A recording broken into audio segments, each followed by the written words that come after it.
Hey class, Mr. Hanji here. For today's lesson, we're going to be taking a look at section 12.2, which is going to deal with subdividing a segment in a given ratio.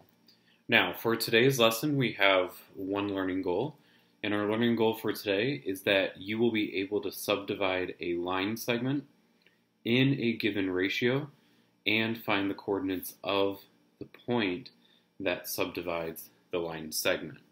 So that is our learning goal today, where we're going to take a given ratio, like 1 to 2 or 5 to 3. We're going to divide a segment into that given ratio and find the point that divides it into that ratio. So with that said, let's go ahead and get into example 1 for today. Now, example 1 is going to ask us to find the coordinates of P that divides the line AB into the given ratio. So, if we look at example 1, part A, we are told that the points for AB are -4, 4, and then 2, 1. And then the given ratio that we need to divide this line AB into is 1 to 2. Now, once we go through and find the point P that divides the line AB, this line right here, into the given ratio of 1 to 2, we're going to go through and double check to make sure that that makes sense using the graph. So, our goal for this problem is to figure out a point on this line that is going to divide this line into this ratio. So, to do that, what I'm going to do first is just slide this up, just so that way we can focus on this problem. So for part A, and whenever you get to any problems that look like example 1, where they give you 2 points on a line, and then they want you to figure out the point P that divides the line into a given ratio, like 1 to 2 or 5 to 3. That, when you get to those types of problems, this is the process that you need to go through and do. The first thing that you're going to figure out is we're going to convert this ratio to a fraction. And what that is going to tell us is that P is a certain distance from A. So P is, what we're going to do is take this ratio. The numerator, the top part of our fraction, is just going to be this first number, so in this case 1, over the denominator is not going to be 2, but we're going to add these two numbers together. So 1 plus 2. So if we have that, 1 over 1 plus 2 is going to give us 1 over 3. So what that means is that P is 1/3 of the distance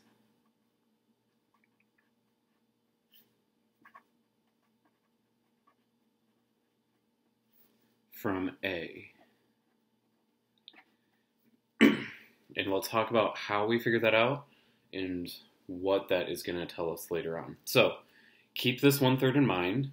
We're going to leave that B for right now, but it's going to play a crucial role a bit later. But know that whenever you are converting a ratio to a fraction, okay, the first number is your numerator, and then for your denominator, you're going to add these two together. And then that's going to give us our fraction. So that's going from ratio to fraction. All right, step 2 is going to be figuring out essentially the slope of the line AB. So our goal for this next step is to go through and figure out the rise and the run it takes to get from A to B. Now, we're not specifically going to use the slope, but we're going to use the rise and the run to help us answer this. So if we start with the rise, and then we also look at the run, what we need to do is go through and calculate how much rise and how much of a run it takes to get from A to B. So remember, rise over run is that y2 minus y1 over x2 minus x1. So to figure out the rise, that's going to be the y2 minus y1. So it's 1 minus 4. And if we do 1 minus 4, we end up with -3. And then if we figure out the run it takes to get from A to B, again that's x2 minus x1, so it's going to be 2 minus a -4. So if we do 2 minus a -4, minus a negative is plus, so 2 plus 4 is going to give us 6. Now, before we kind of move on, just remember that rise is going to relate to the y values, and that run is going to relate to the x values. I mention that because it's going to play a key part and a key role in a bit.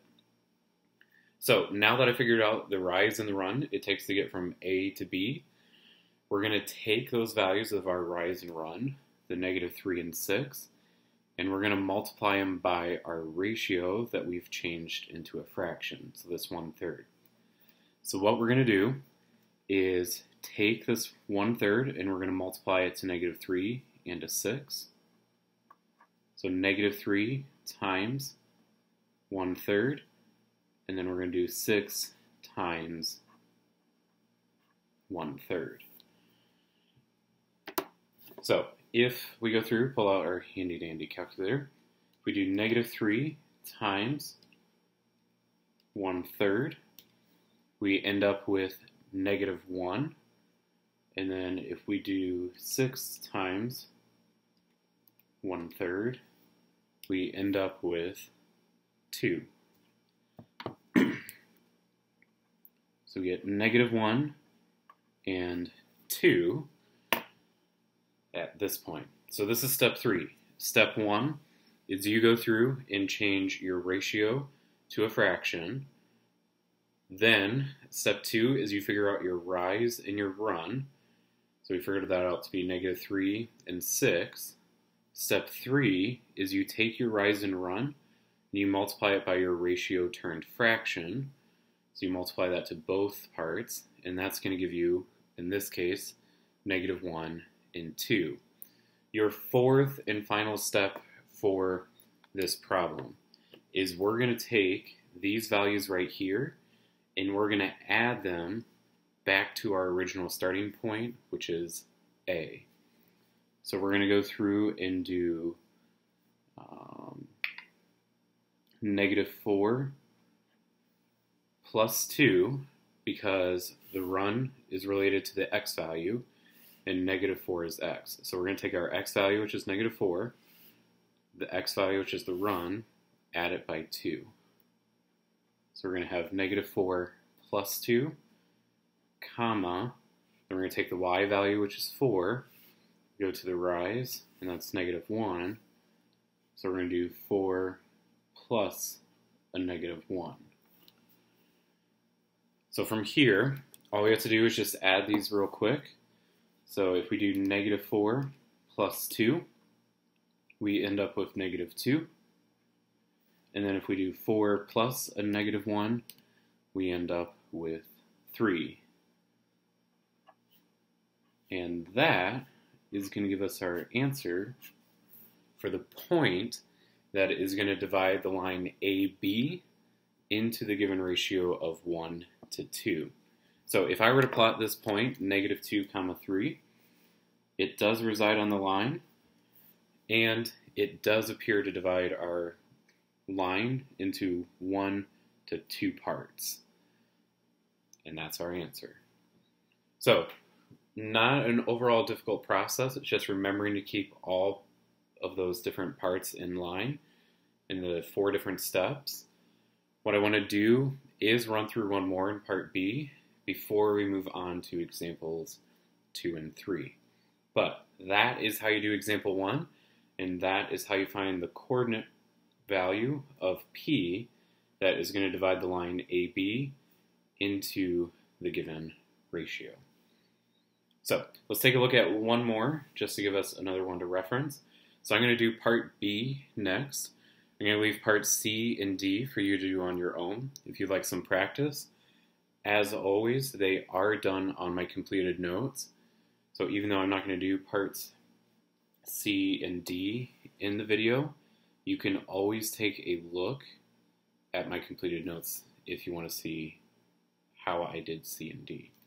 So for part B, we have no graph. We're not going to worry about a graph for this one. As you get to the ones on the homework, there's not going to be a graph involved. It's just going through and figuring out the coordinate point of P. So for part B, we are told the endpoints of the line AB is -6, 5, and then 2, comma, -3. And then our given ratio is 5 to 3. So what we need to do is change this ratio into a fraction. And what that's going to tell us is, again, P is a certain distance from A. So P is, to convert our ratio to a fraction, remember the first number is your numerator, the top number, and then the denominator is going to be adding these two numbers together. So we're going to do 5 plus 3, so that's going to give us 5/8. So P is 5/8 of the distance from A.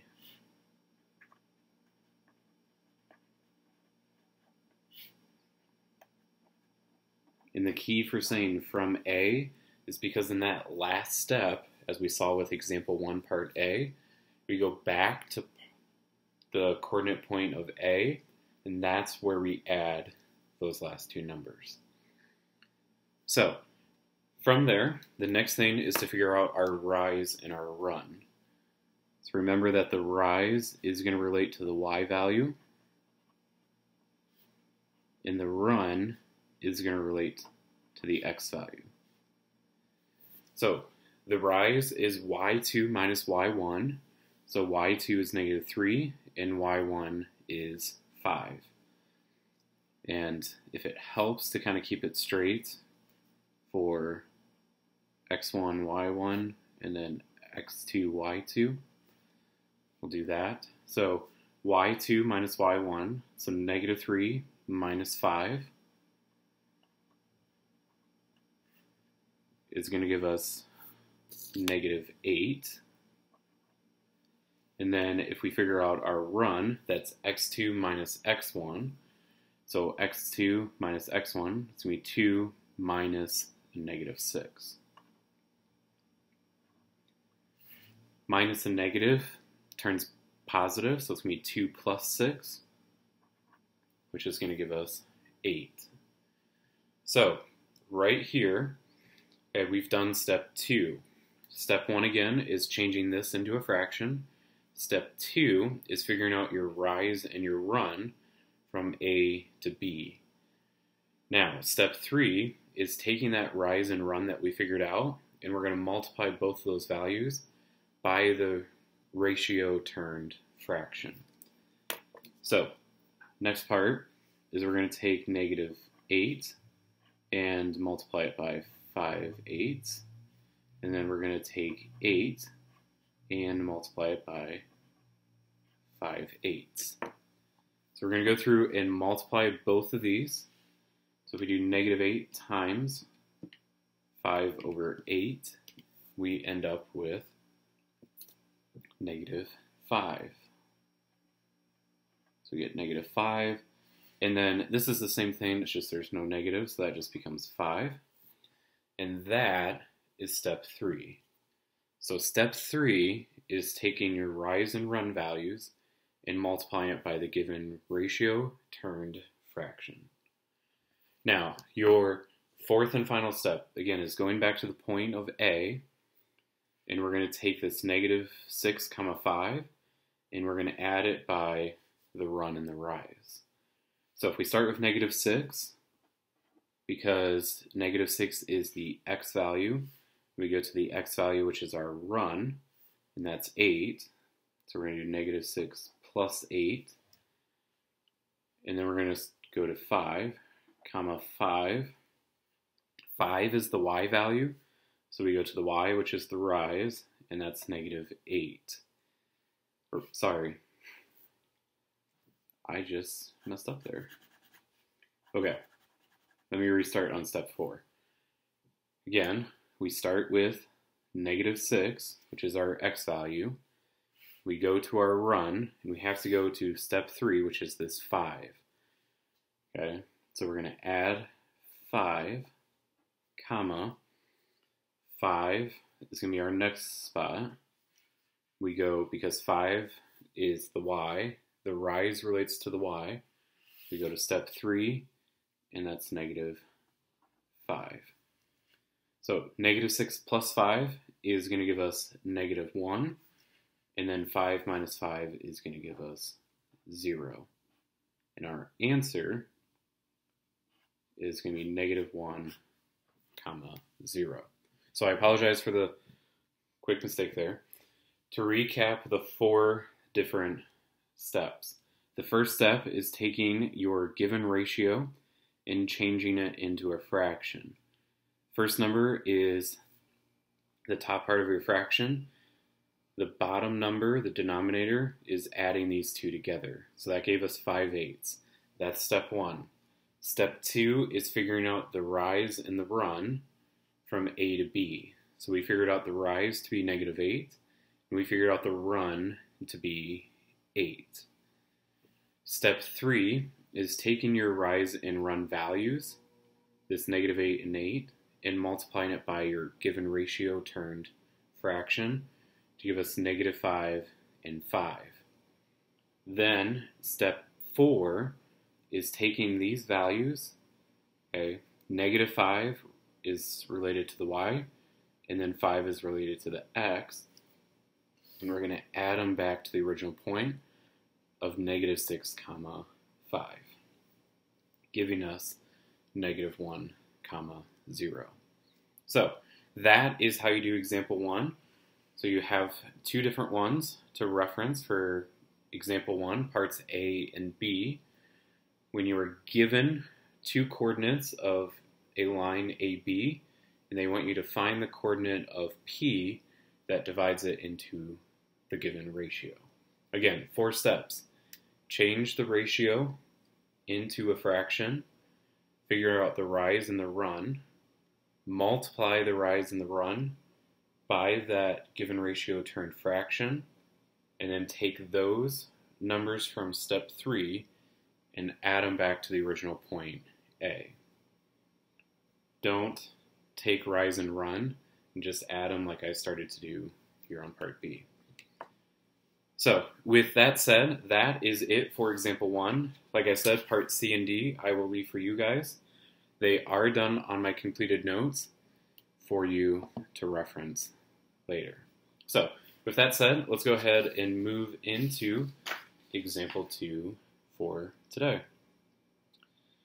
Now, example 2 is going to tell us that a gardener uses a number to position plants for a garden.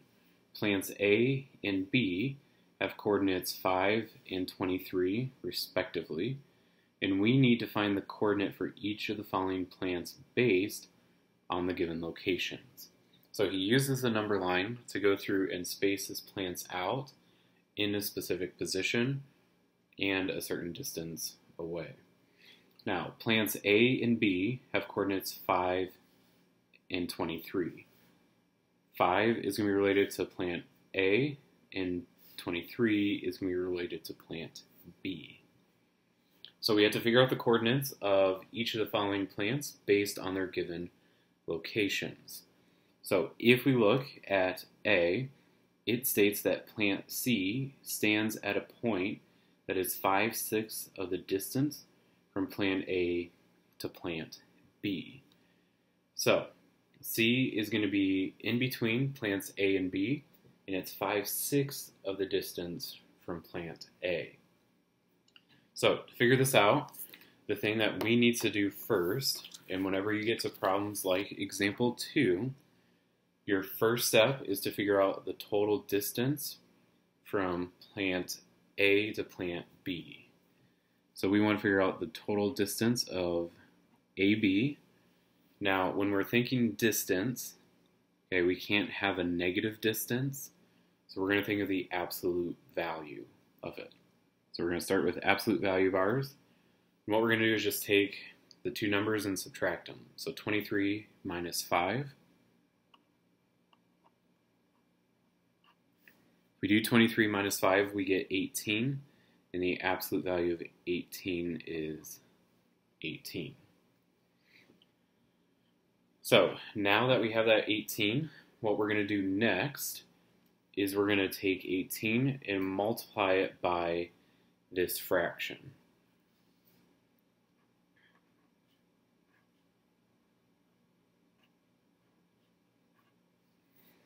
So if we do 18 times 5, 6, 18 times,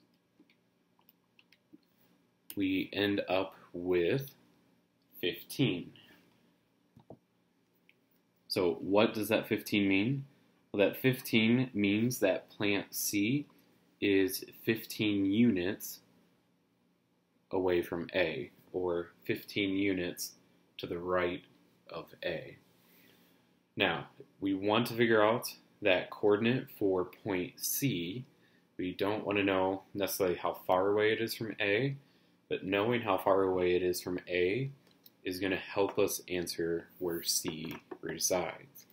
Now, plant A was at 5, so if plant C is 15 units away from 5, that means all we have to do is do 5 plus 15, and we get 20 as our location for plant C.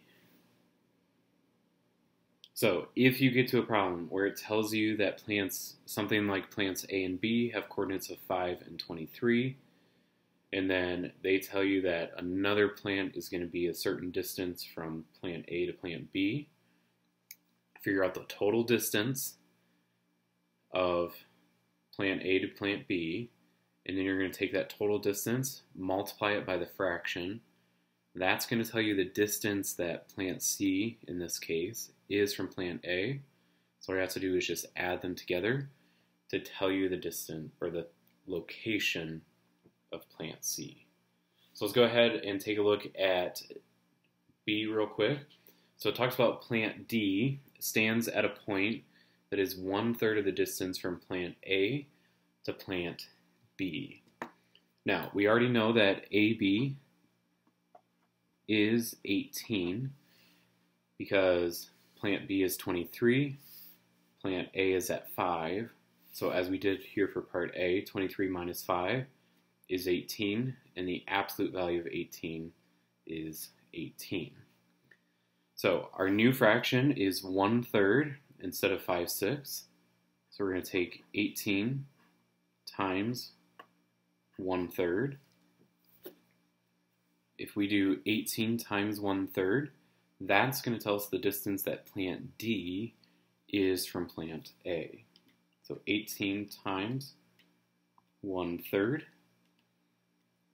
And this tells us that plant D is 6 units away from plant A. So now that we know it's 6 units away from A, we know plant A is at coordinate point 5.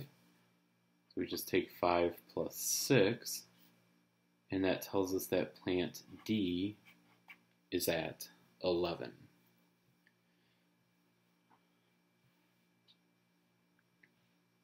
And that is our answer for part B. So understand this.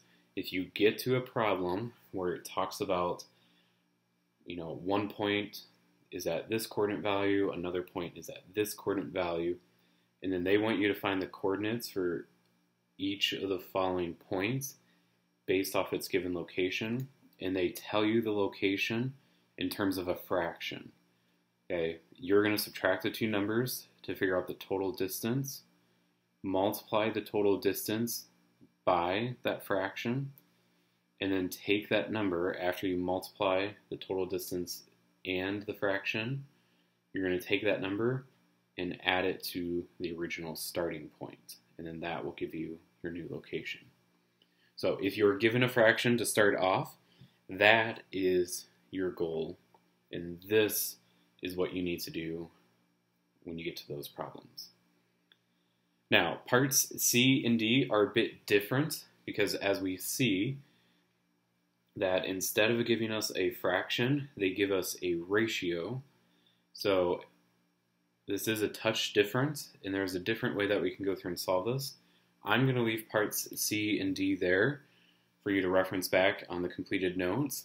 And the reason I'm going to do that is because example 3 is the same thing as what parts C and D are.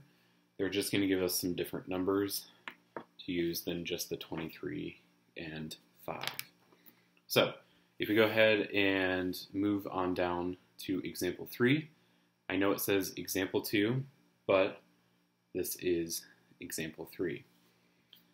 So it states, find the coordinate of point P that divides each directed line segment in the given ratio. So if we look at example 3, part A, so it says from J to M, 1 to 9.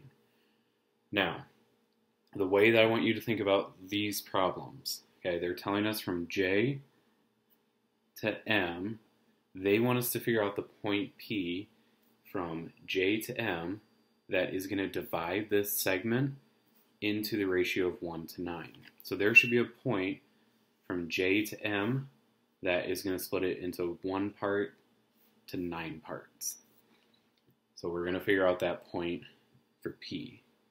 Now, to go through and do these problems that are like this, the first step you want to do is to figure out the distance. So we're talking J to M. But if we look at J is at -15, and then just to fill these in, K is at -6, L is at 5, and then N is at 18. So from J to M, well, M is at 10, and then we're going to subtract it by the value of J, which is at -15. So we have the absolute value of 10 minus -15, which is going to give us 25. So that's the total distance. That's the number of units it takes to get from J to M. It's 25. Now, what we're going to do next is we're going to take this ratio and we're essentially going to attach x values to both numbers. So 1x and 9x. And we're going to add them together. So 1x plus 9x is going to equal 25. We need to go through and solve for x. So 1x plus 9x is going to give us 10x equals 25. And then to solve for x, we're going to divide, and that's going to give us x at 2.5. Now that we have 2.5, we're going to multiply 2.5 to the first number. So we're going to do 1 times 2.5, which is going to give us 2.5. Now that we have that 2.5, we're going to take the original point, which again, in this case, if we look at J is at -15. And we're going to add it by 2.5. And that is going to give us the point of -12.5. For point P, that's going to divide this segment into 1 to 9. Now, because usually running through the first problem is a touch confusing, so I do want to take a look at one more just to kind of run through it, and hopefully it will click maybe on the second or third time. If we look at B, so we had to figure out from K to L what point is going to divide it into 1 to 1. First step is to figure out the distance from K to L. So K is going to be at -6, so we're going to do the absolute value of -6, and then L is at 5, so it's -6 minus 5. We do negative 6 minus 5, that's negative 11. The absolute value of negative 11 is positive 11. So that is your first step. Your first step is always to find the distance from the 2 points. So we knew that k was at negative 6, and we knew L was at 5. So negative 6 minus 5 gives us negative 11, and the absolute value is 11. So the distance, the number of units from negative 6 to 5 is 11. Step 2 is attaching x's to both numbers in the ratio. So I have 1x plus 1x is going to equal 11. So step 2 is attaching x's to both of these numbers in the ratio and adding them together and setting it equal to the total distance. So 1x plus 1x is going to give us 2x equals 11. And then if we divide 11 by 2, we get x to be 5.5. Now that I have this value of x, we're going to take that x value and we're going to multiply this to the first number in the ratio, in this case 1. So this is step 3. Take x, multiply it to the first number in the ratio. So we have 1 times 5.5, which is going to give us 5.5. And then your final step is going to be going to the first point, which is k, and that's at negative 6. So we're going to do negative 6 plus 5.5. And if we do that, we end up with negative 0.5 as our answer for B.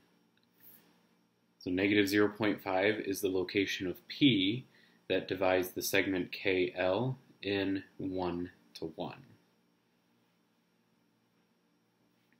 Alright, I want to do one last one because as we see with C and D, there's no 1 involved, so that's going to be a touch different than just multiplying something by 1. So let's go ahead and take a look at C. So we are told from N to K to divide it in 3 to 5 for point P. So N is at 18, so we're going to take the absolute value of 18 minus K, which is at negative 6. Again, first step is to figure out the distance from these 2 points. We know N is at 18 and that K is at negative 6. So we do 18 minus negative 6. Minus a negative is going to turn it to plus, and 18 plus 6 is 24, and the absolute value of 24 is 24. Now, step 2 is going to be taking this ratio, and we're going to attach x values and add these two numbers together. So we're going to do 3x plus 5x equals a total distance of 24. So again, step 2, attaching x values, so 3x and 5x, add them together and set it equal to the total distance between those 2 points. So if we go through and solve for x, next, 3 plus 5 is going to give us 8x equals 24. And then if we go through and solve from here, we divide by 8, we end up with x equaling 3. So now that I have the value for x, just like we did with parts A and B, we're going to take this x value and multiply it to the first number. So we did 2.5 times 1, 5.5 times 1, so we're going to do 3 times 3.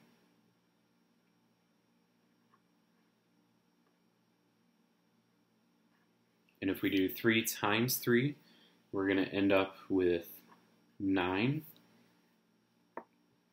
And then to get our final answer, we're going to take 9 and we're going to add it to the location of n. Or sorry, subtract it in this case, because we're trying to figure out from n to k, because if we added it to n, we would go to the right, so it would be outside of the segment. We want it to be in between, so we need to go through and subtract it from n. So we're going to do 18 minus 9. 18 minus 9 is going to give us 9. And that is our answer for example 2, or sorry, example 3. I know it says 2, but example 3, part C. So, to recap, what we did is went through and took a given ratio and we divided a segment into that given ratio, finding the location of that point for examples 1, 2, and 3. Example 1, what we did is we took coordinate points for A and B in a given ratio. We did a 4-step process where we changed the ratio into a fraction, found the rise and the run, multiplied that given ratio turned fraction to the rise and the run, and then we added those values to the original point. We're at the point P that subdivides that segment into the given ratio of 1 to 2. And then we also talked about when we're talking just a number line and not the coordinate plane, how to go through, take the total distance, multiply it by the fraction they give us for the spot that it resides, and then figure out the final location. So, with that said, that is it for today on our lesson for section 12.2, subdividing a segment in a given ratio. As always, if you have any questions or need any help, please let me know, and I'll be more than happy to help you or answer whatever question you have. Just let me know the next time you see me or via email, and I'll be more than happy to help. Otherwise, that is it for today on 12.2. I hope this was helpful. Like I said, if you have questions, let me know. As you are working on the homework, be sure to look back at the completed notes. They are very helpful and will be very helpful for you. But other than that, that is it for today. Thank you for listening, and I hope you have a great day, and I'll talk to you guys later. All right, bye.